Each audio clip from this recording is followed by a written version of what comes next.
बहू और बेटी। माँ, मेरी तबीयत कुछ ठीक नहीं है। कुछ दिनों से हाथ पैरों में दर्द और सिर में दर्द रहता है। दवाई ले रही हूँ पर फिर भी ठीक नहीं है। माँ, मैं यहाँ आराम भी नहीं कर पाती। ससुराल के लोगों को तो बस काम से मतलब है। उन्हें तो मेरी तबीयत किसी को नज़र ही नहीं आती। कुछ दिन आराम करना चाहती हूँ। वहाँ आऊँगी तो कुछ दिन आराम भी कर पाऊँगी। आराम करूँगी तो तबीयत भी सही लगेगी। माँ, अब मुझसे यह सब नहीं संभाला जा रहा।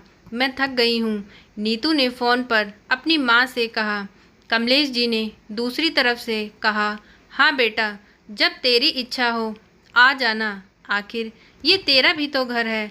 ठीक है माँ, तो मैं कल ही आ जाऊँगी। नीतू खुश होकर बोली, हाँ बेटा, कल आ जाओ। मैं तुम्हारा इंतज़ार करूँगी। अभी मैं फ़ोन रखती हूँ, मुझे मंदिर भी जाना है। कमला जी ने फ़ोन रख दिया और सीधे किचन में गई। किचन में खाना बना रही बहू से बोली, अरे सीमा सुनो, कल तुम्हारी ननद आ रही है। आज बाज़ार जाकर फल, सब्जियां और मिठाई लेकर आना। बेचारी मेरी बेटी ससुराल में नौकरों की तरह काम करती है और उस पर कोई ध्यान ही नहीं देता। यहाँ आएगी, कुछ दिन रहेगी तो उसका मन और तबीयत दोनों अच्छे रहेंगे। सास के मुंह से ऐसी बातें सुनकर सीमा का चेहरा उतर गया।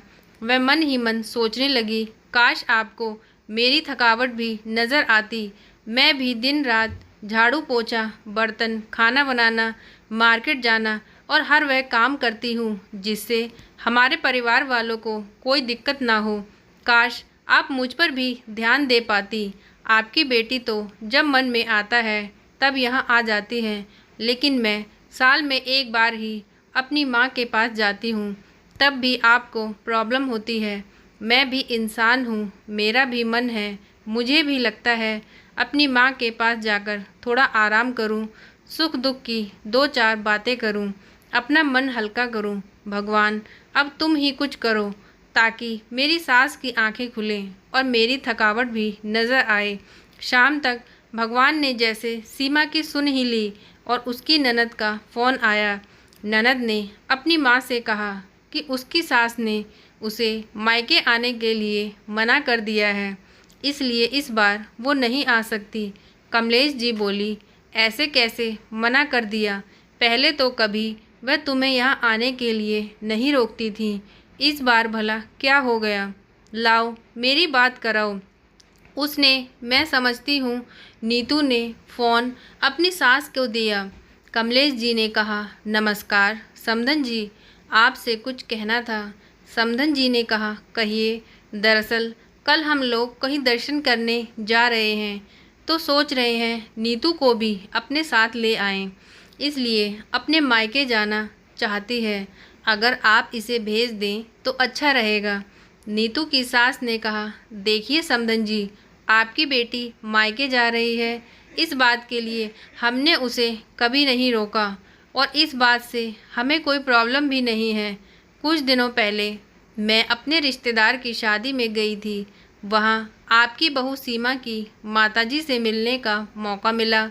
उनसे गपशप करने के दौरान उनकी बातों से पता चला कि सीमा को साल में एक ही बार अपने मायके जाने को मिलता है और वह भी बहुत कम समय के लिए।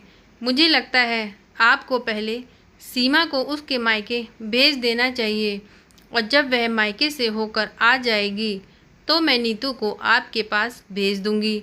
एक बहुत ज़रूरी बात जो मुझे लगता है कि आपको समझ लेनी चाहिए कि आपको अपनी बहू को भी बेटी की तरह या बेटी से ज़्यादा प्यार देना चाहिए।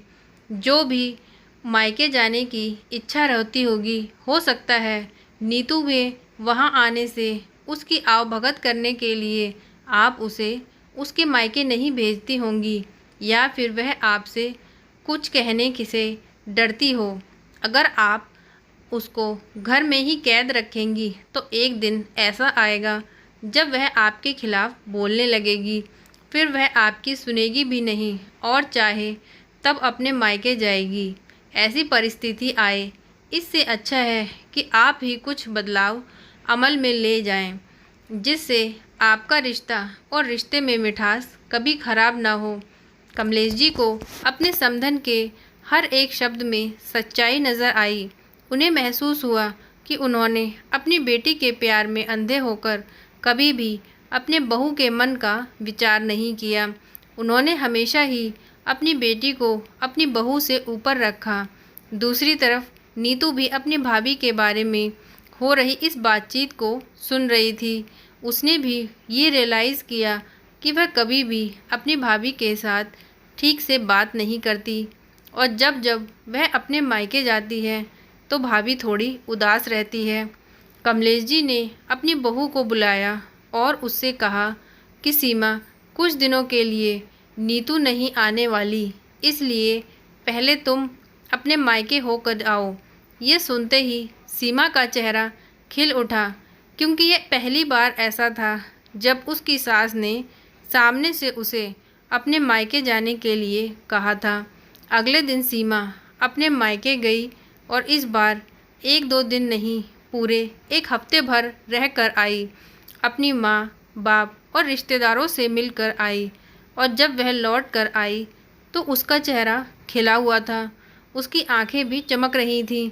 सीमा के आने के बाद नीतू भी अपने मायके आई और इस बार वो खुद सामने से अपनी भाभी से खुशी खुशी मिली और उससे अच्छे से बात भी की। नीतू ने अपनी माँ से बात करके उन्हें भी अच्छे से समझने में मदद की और वह कहीं ना कहीं सीमा के साथ गलत व्यवहार कर रहे थे। दूसरी तरफ सीमा अपने ससुराल वालों के बदले हुए रवैये से काफ़ी खुश थी। वह अब खुशी खुशी सबका ध्यान रखती और हर काम बहुत ही प्यार से करती। वह ध्यान रखती कि कोई भी ऐसी बात या ऐसा काम ना करे जिससे कि घर में तनाव का माहौल पैदा हो। कमलेश जी अपनी बहू को खुद ही समय समय पर मायके भेज दिया करती थी। एक छोटे से बदलाव ने सास बहू और भाभी ननद के बीच की कड़वाहट को दूर कर दिया और रिश्तों को और भी ज़्यादा मीठा और मजबूत कर दिया। इस तरह नीतू की सास ने अपनी समधन कमलेश जी को ये एहसास कराया कि जैसे बेटी आई अपने घर अच्छी लगती है, ऐसे ही हमारे घर में आई हुई बहू भी किसी की बेटी है, उसका भी अपने घर जाने का मन करता है। हमें हमेशा अपनी बहू की भावनाओं का ध्यान रखना चाहिए। तो फ्रेंड्स, इतनी सी थी ये कहानी। आज की ये कहानी आपको कैसी लगी प्लीज़ कमेंट करके बताएं। प्लीज़ वीडियो को लाइक करें, चैनल को सब्सक्राइब करें। Thank you.